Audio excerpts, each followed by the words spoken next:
Welcome to America, period. Presenting this food special and exclusive interview with the 404. Featuring your host, Matt Sweets. With special guest, Gina Hollingsworth and David Carmine. Welcome to America, period. Your source.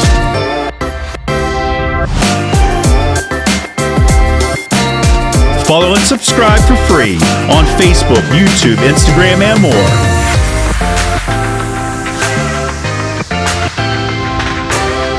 Proudly made in the USA. Hi, I'm Matthew Staniszewski with America Period, and I'm here on location today at the 404 in Bethel Park, Pennsylvania, with the owner, Gina Hollingsworth. Hi, how are you? I'm well. How are you today? Great. Great. Well, I appreciate you taking your time to talk with us for a little bit, learn about this great business. You opened this back in October of 2022? That's correct. Okay, but this isn't your first round in the hospitality arena, right? No, this is my first restaurant. Okay. But I have been in the hospitality business for about 20 years. Okay. I have been in the country club scene. I was a sales and catering manager at Edgewood Country Club in Monroeville. Mm-hmm. And then later I was the general manager at Nemacolin Country Club on Route 40. Yes. That's quite a resume and quite a bit of experience.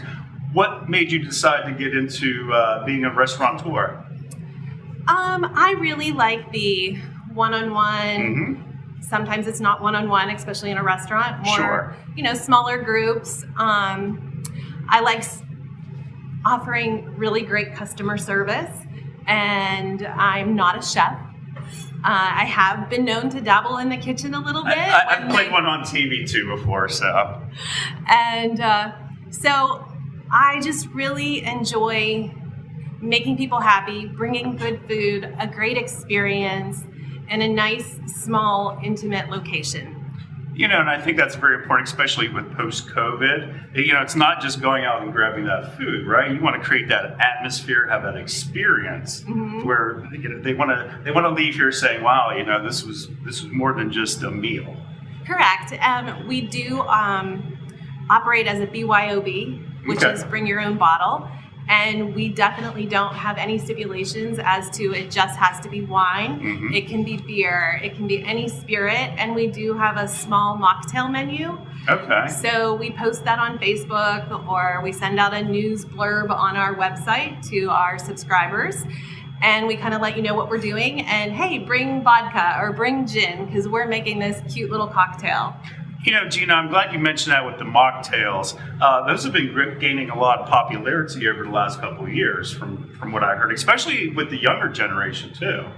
Yeah, what's been the response so far? It's been great. A lot of people are like, "Hey, what's on the menu this weekend?" Okay. Looking to see what we're cooking up or spilling or mixing or whatever. I do all the spilling. Correct. However, we really have a good time with our customers. My boyfriend, Dan, he's here in the evenings and on the weekends, and he is our glad hander.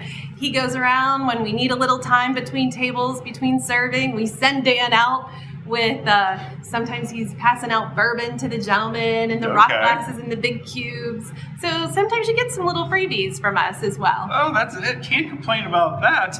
And the BYOB, like you mentioned, it's very nice because a lot of places it's just restricted to wine. They have a ridiculous fee for it. It sounds like this is much lower here, and you're a lot more flexible in terms of what types of spirits individuals may want to enjoy with their dinner. Absolutely, because not everybody likes a red wine. Some people like some vodka. Right. So it sounds like it's really like affordable upscale, but in a very comforting type of setting, welcoming, right? Yes, that's what I wanted to create.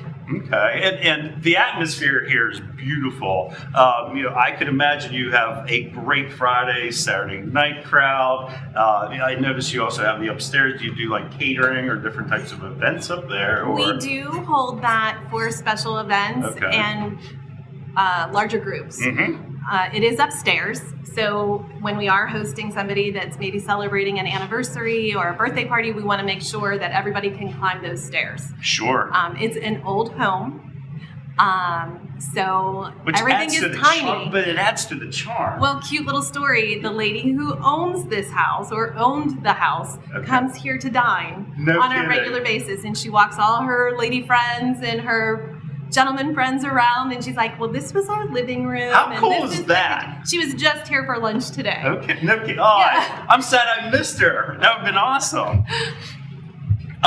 So, aside from the weekend crowd, you guys are open every night of the week. We're here Tuesday through Saturday for dinner service from 4:30 to 9, 10. Mm-hmm. We really don't have a strict closing time. And then we do also offer lunch.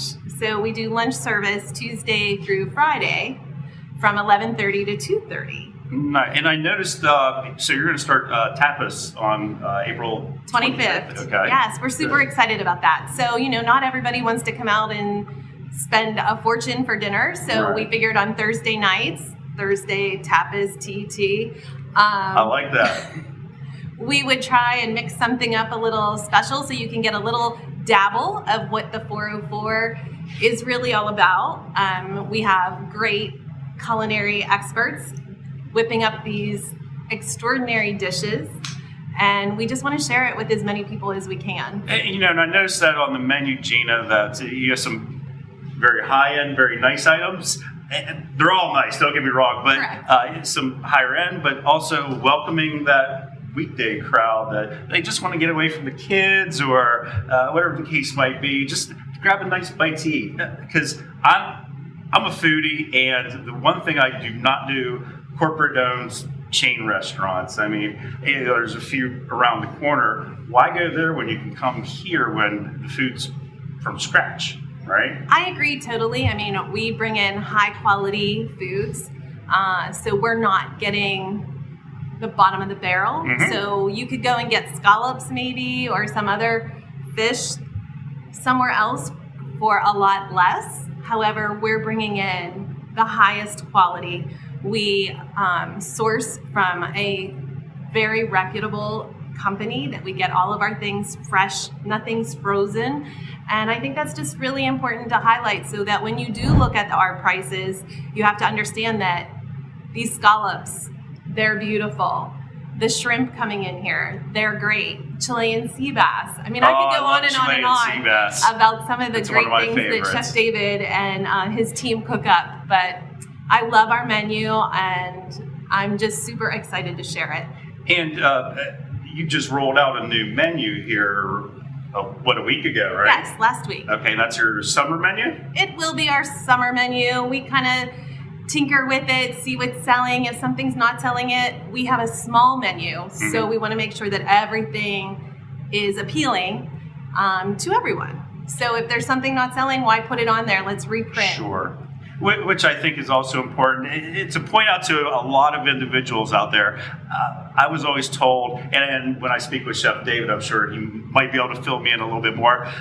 When you look at a menu, the more items they have, the less fresh it is what I've heard. I mean, so you can't keep everything in a cooler, right? Exactly. Some of it. And who wants scallops or shrimp that's been sitting in the back of a freezer for 6 months or something, Yeah, we get our deliveries daily. Okay. So everything kind of is brought in, when we're running out, instead of having boatload. So far, though, what have you heard is everyone else's favorite dish? On our new menu?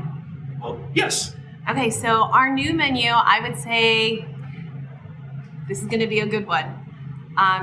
The pork chop, the bourbon pork chop with the peaches. Oh, that does sound good. What more could you ask for? A nice juicy Berkshire cut chop, some fresh peaches.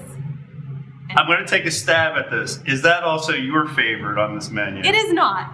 Wow. It is not my You favorite. completely set me up on that one, Gina. Do tell. What is your favorite dish? So my favorite dish on this menu is the pasta Gina. You only like it because it's named after you. Come on, let's be real. No, it's really good. What kind of sauce is it? So it is a rich sherry cream sauce with jumbo lump crab meat and 3 grilled shrimp on top and sauteed spinach. Oh, I like some sauteed spinach too. That sounds It's pretty delicious. All right, you tricked me on that one though, because I'm like, oh, it has to be the pork chop. It's not. Our scallops, I mean, I could go on and on about everything that's on I'm this sure menu. everything is amazing. It yes. is. Anything, for anything made from scratch and have that extra little kick to it to make it a memorable meal. That's cool stuff. So funny story, we also had, I told you before about my boyfriend being here, Dan, and he is a little bit of a picky eater. Okay. Meaning no seafood, very limited on the vegetables. He likes spice. All right, spice. So he was a little salty that we didn't have. No pun intended on that one. He was a little salty because we didn't have something on the menu for him. So we raveled up a pasta D. D for Dan. And we had a little contest going. And I just want to say that Pasta G kicked his sweet little to the curb. Go Team Pasta G there. Little something. All right, Dan, next time you'll get her eventually. So I'm here with Chef David Carmine. Dude, you've been on TV. I mean, it's an honor to be here with you. Well, I'm just happy you're here, experiencing the 404. Now, you originally didn't start off as a chef. No, I've been cooking my entire life. I'm one of those people that started in the kitchen with their mom. Okay. My mom was a fantastic cook, and she cooked everything from scratch. And we barely went out to eat. We didn't experience a lot of like fast food. It was mom in the kitchen cooking, and for whatever weird reason, I was drawn to it. Sure. Well, that's, a lot of chefs, they said they start off very young, either cooking with mom or even grandma, getting all those recipes. Sure. Learning all those intricate little details in their cooking, right? Right. And so then I headed out west because Okay. I was like, I want to do what I want to do, right? So I was not prepared. I was young and Well, you're young and you weren't prepared? Not at all. Chef David, come on, man. And so I headed out west trying to live the dream, California, LA, acting. And I remember the first time I pulled into a gas station in LA and somebody there working at the gas station asked me, what I was up to. And I was like, well, I have this dream of being this actor. And they said, oh, me too. If you run into anybody, could you hand them my headshot and my resume? And I was like, oh, I get it. I know where I'm at. Yes. So, that led to finding jobs, finding television jobs, and then coming back to Pittsburgh eventually, and just never being able to fully get out of the kitchen. Like it has a pull on me. It's an interest. It's a passion, and I absolutely was trying to not get into it, but at some point I realized it was my calling. So I started taking it seriously and studying and learning like what it truly took to do this as a career. And so my passion for food grew into professional. And since then, I mean, you've written a cookbook. What's the name of the cookbook, by the way? American Menu. American Menu. So by the chapters, each chapter of the book goes by a region of the U.S. So nice. and what it is like, this is the popular dish, popular type of food in this region of the U.S. And I put it's not like traditional. I'm very non-traditional chef. Even my mom, having an Italian background, I don't cook traditional Italian, like Italian American. I try to like push the envelope and put a little twist on everything that I do. And so I took all the regional favorites and I added just a little modern twist on it. Because, regional favorites and comfort food, that all has a long history. It does. And so I just wanted to take that and then just kind of like bring it my way. Kick it up a little notch or two. Yeah. Anyone can go to the store, get a filet mignon or a piece of fish and prep it. Is it going to be great? It's probably going to be pretty good. I don't know. It might be great. But from what I hear, you put that extra spin on it to where it's like, oh, I can't get this I can't make this at home, and I can't get this just anywhere. Well, the best advice that I can give anybody that I give home cooks often is everybody is just kind of programmed to learn recipes. Mm-hmm. But if you don't know how to do that recipe, the steps that it takes, the techniques that it takes to cook, then you can't really pull off that recipe. So it's all about learning the techniques, just like any industry, right? Sure. I mean, you want your car mechanic to know how to use his tools to work on your car, because in general, anybody can figure out how to do an oil change, but he probably can do it more effectively just right. from the experience and the knowledge of his trade.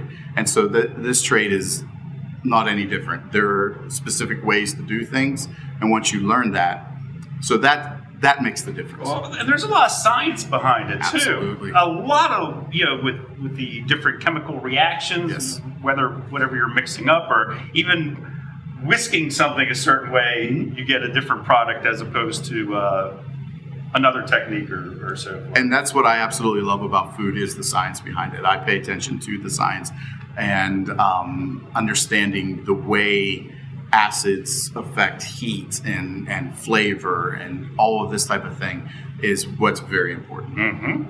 Now, you have worked with the Discovery Channel, and you also actually had 2 cooking shows on TV. Yes. Can you tell us a little bit about that? What was that experience like? So the Discovery Channel was my latest adventure with television. Okay. And that was an opportunity that I got because I actually was doing a cooking demonstration for WQED Mm-hmm. over at one of the farm events that was held.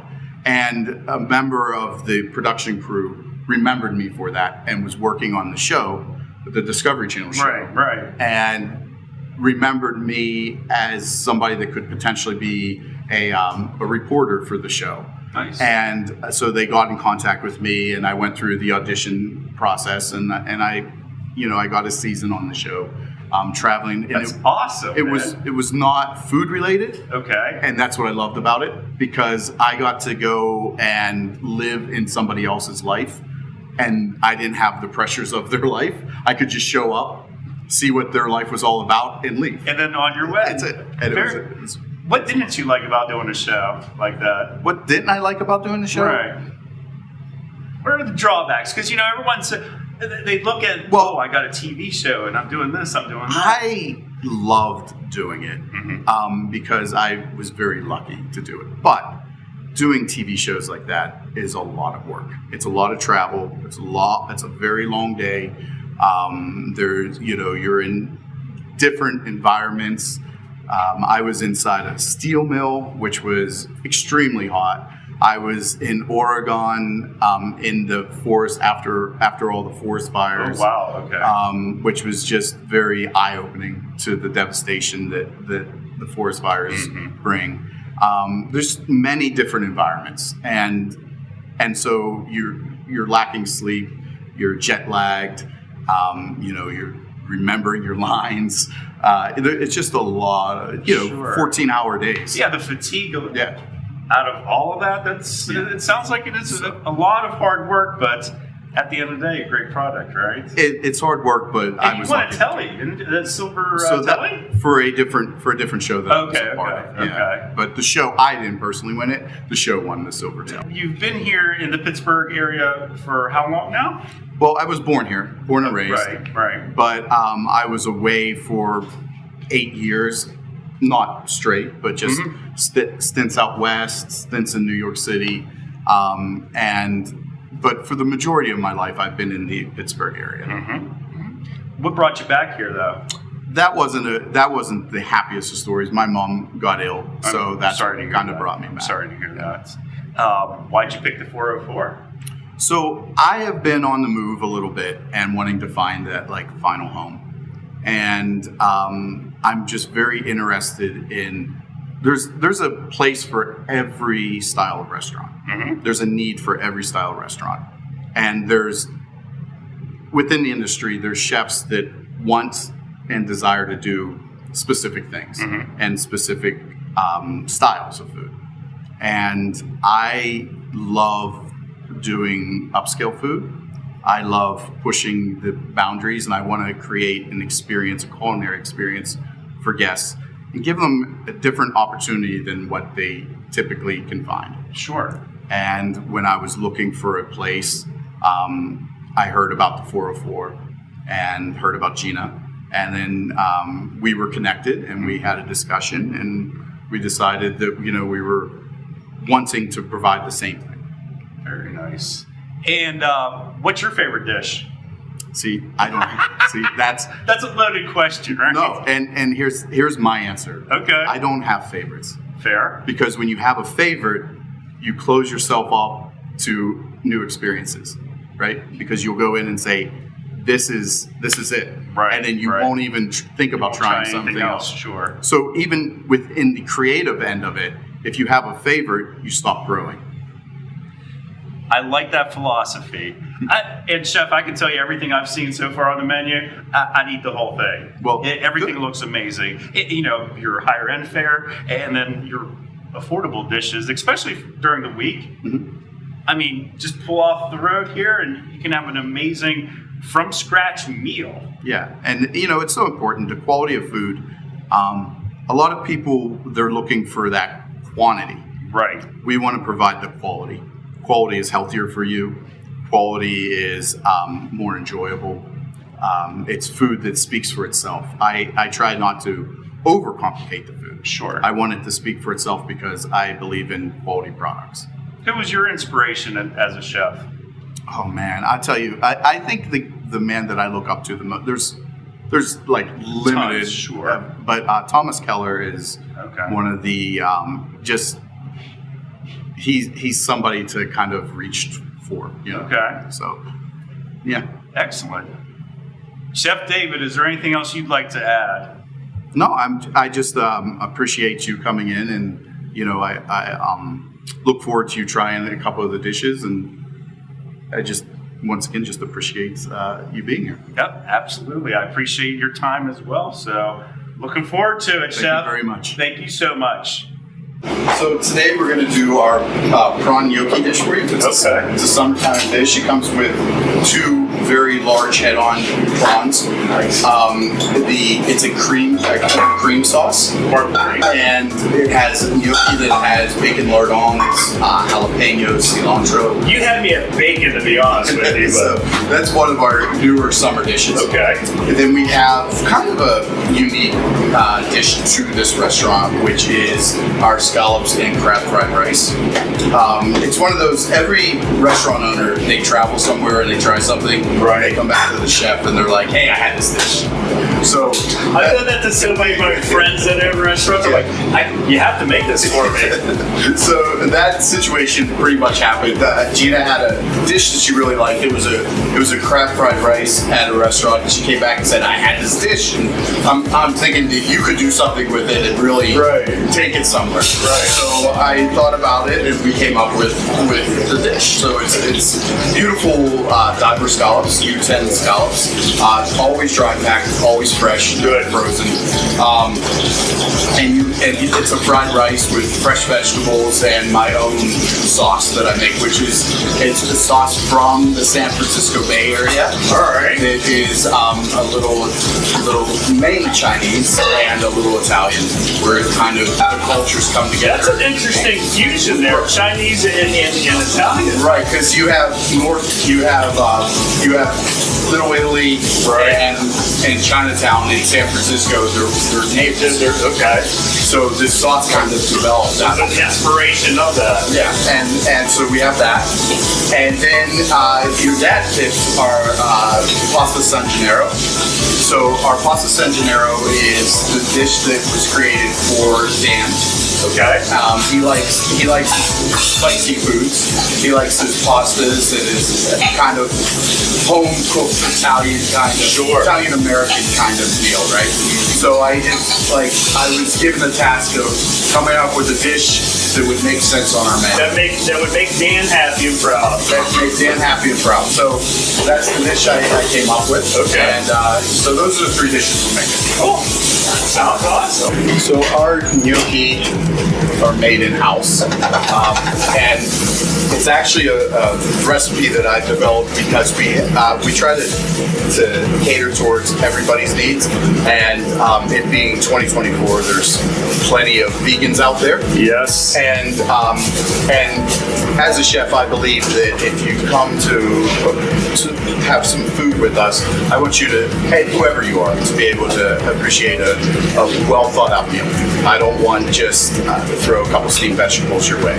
So these gnocchi started with a dish that is a eggplant bolognese, where I go through a whole special process with the vegetables and create a bolognese style sauce that is completely vegan. And these gnocchi themselves are completely vegan.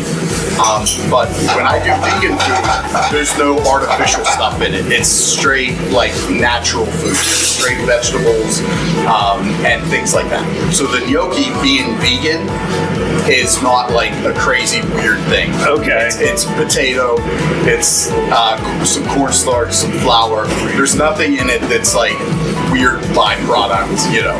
That's very good to know, because I think that's one of the drawbacks to some people trying more vegan food is they see a bunch of news reports on byproduct stuff. And, Sure.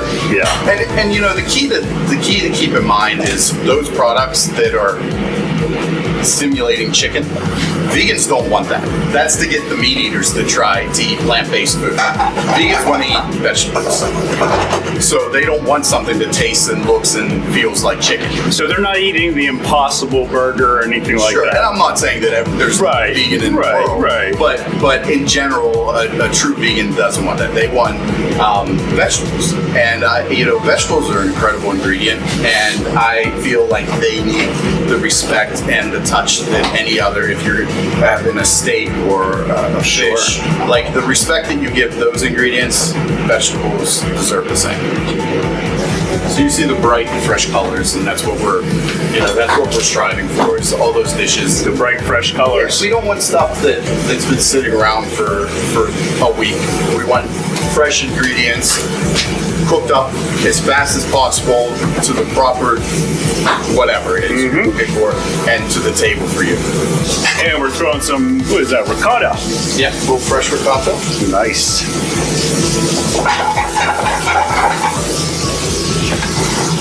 Everything gets seasoned. Little black pepper. Oh yeah, look at that. That is a serious filling dish there too. I mean, Yeah, it's a nice bowl of pasta without going too extreme. right.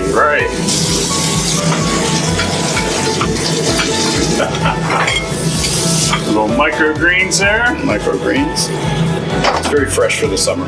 Oh, that's beautiful. Yes. And then Christopher is finishing our scallop dish. It's all the flavors you'd find in a Oh, that looks beautiful. stir-fried rice.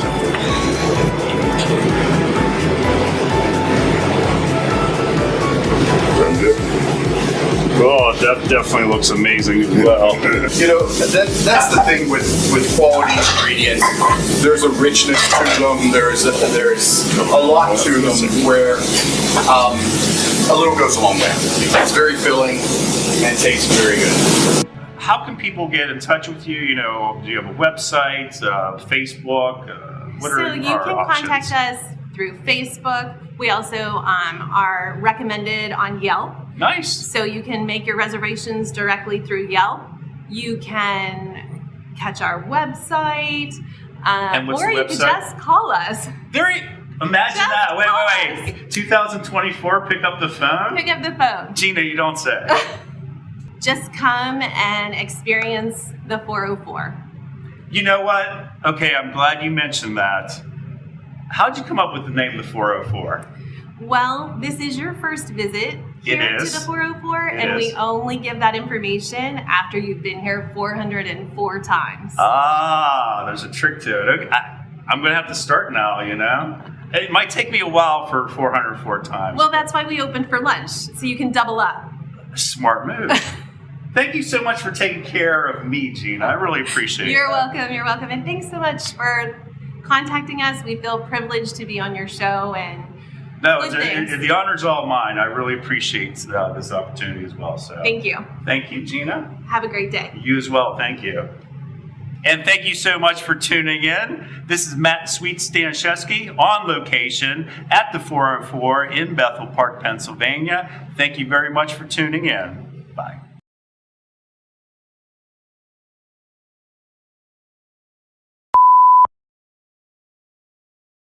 Man, I almost feel like I'm Guy on Food Network now. Finally.